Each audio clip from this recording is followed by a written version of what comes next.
House Democrats, House Republicans, Senate Democrats, and Senate Republicans reached a bipartisan agreement to fund the government, prevent a shutdown, and meet the needs of the American people. We reached a bipartisan agreement to provide disaster assistance to people who had their lives turned upside down by extreme weather events, hurricanes, tornadoes, floods, and wildfires all across America. We reached a bipartisan agreement to be there for farmers and families, children, seniors, working class Americans all across the country. The men and women who serve this country in uniform and our veterans. House Republicans have abandoned that bipartisan agreement that we entered into in good faith. A bill that House Republicans negotiated, gave us your word that we were going to move forward together on behalf of the American people. It was a Republican-drafted bill that was posted by House Republicans. And then one or two puppet masters weigh in,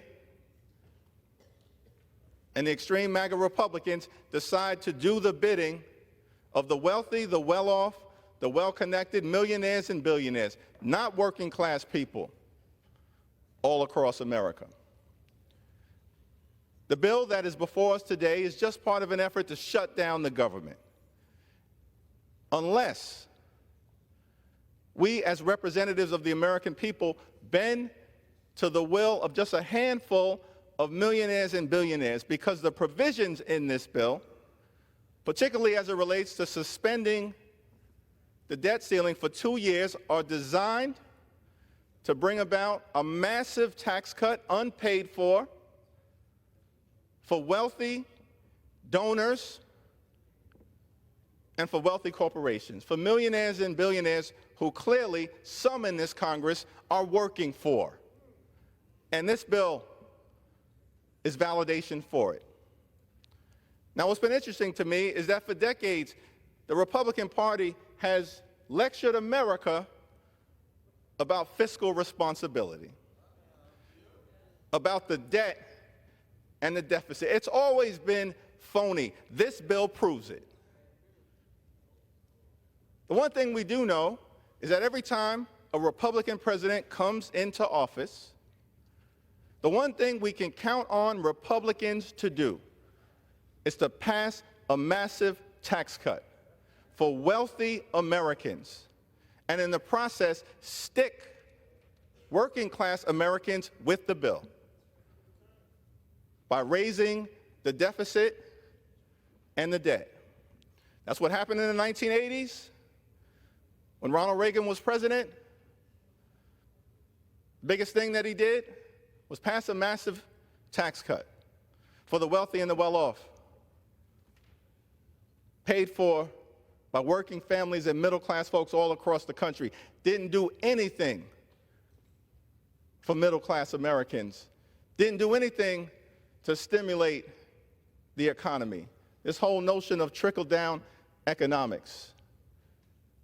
Come to the conclusion that trickle-down economics simply means that middle-class families, that working-class Americans may get a trickle, but they're guaranteed to stay down.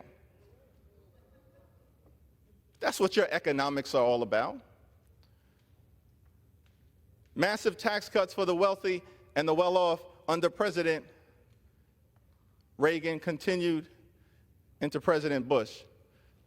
Bill Clinton comes to office, inherits a significant deficit, and under his stewardship, President Clinton turns a deficit into a surplus and passes that surplus to President George W. Bush, so-called party of fiscal responsibility. And once again, we see the same exact playbook. Republicans inherit a surplus and they immediately blow it to pass massive tax cuts for the wealthy, the well-off, and the well-connected, not provide relief to working class Americans. A tax cut in 2001, unpaid for, and then a tax cut in 2003, unpaid for.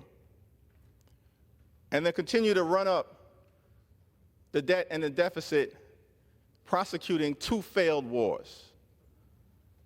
The so-called party of fiscal responsibility want to lecture America when your record speaks for itself.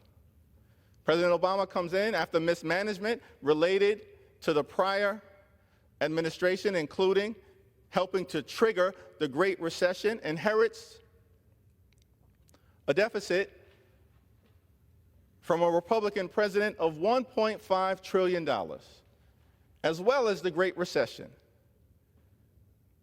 And working under the leadership of President Obama, Democrats in the House and the Senate get the situation turned around, and over an 8-year period of time, reduce the deficit by $1 trillion, from $1.5 trillion to $500 billion. Progress under Democratic leadership as it relates to getting America's fiscal house in order. And then Donald Trump comes to office and again follows the same exact playbook. After failing to take health care away from millions of Americans, the Republicans turned their attention to the GOP tax scam, where 83% of the benefits went to the wealthiest 1%. Why? To subsidize the lifestyles of the rich and shameless. And in the process of doing that, borrow $2.3 trillion added to our debt, explode the deficit, so-called party of fiscal responsibility. In fact, this debt that we're dealing with, that Democrats are taking seriously, that Republicans have no interest in being responsible around, that's what this 2-year suspension of the debt ceiling is all about. In our nation's 248-year history, 25% of our nation's debt was accumulated during the 4 years of the former president. 25%. How dare you lecture America about fiscal responsibility, ever? And then President Biden comes to office, gets big things done for the American people on infrastructure, on the CHIPS and Science Act, standing up a clean energy economy, rescuing America from a once-in-a-century pandemic, gets all of these big things done, partnering with House Democrats and Senate Democrats. And in the process, in his first 2 years, reduces the deficit by $1.7 trillion. And so we see a very clear pattern. The facts speak for themselves. Democrats are the party of getting things done and fiscal responsibility. Republicans are the party of massive tax cuts for the wealthy, the well-off, and the well-connected, which bring us to this very moment. Because this bill is designed to set up the GOP tax scam 2.0.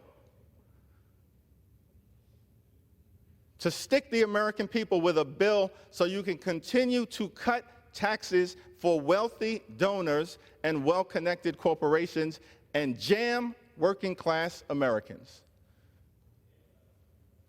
That's what this bill today fundamentally is all about. That's why Republicans are suspending the debt ceiling for 2 years, the so-called party of fiscal responsibility.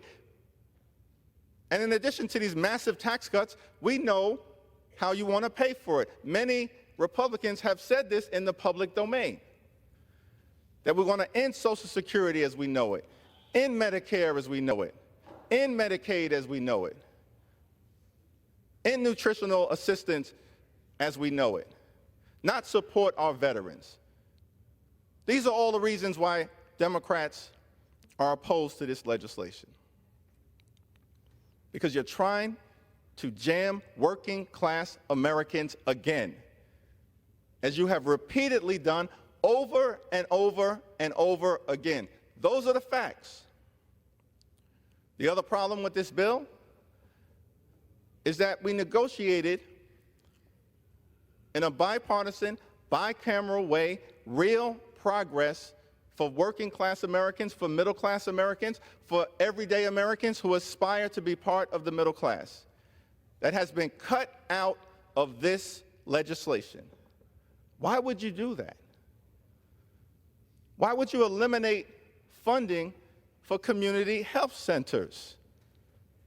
That impacts the heartland of America, urban America, rural America, suburban America, small town America, Appalachia. Why would you cut out funding for community health centers? We're fighting for those everyday Americans.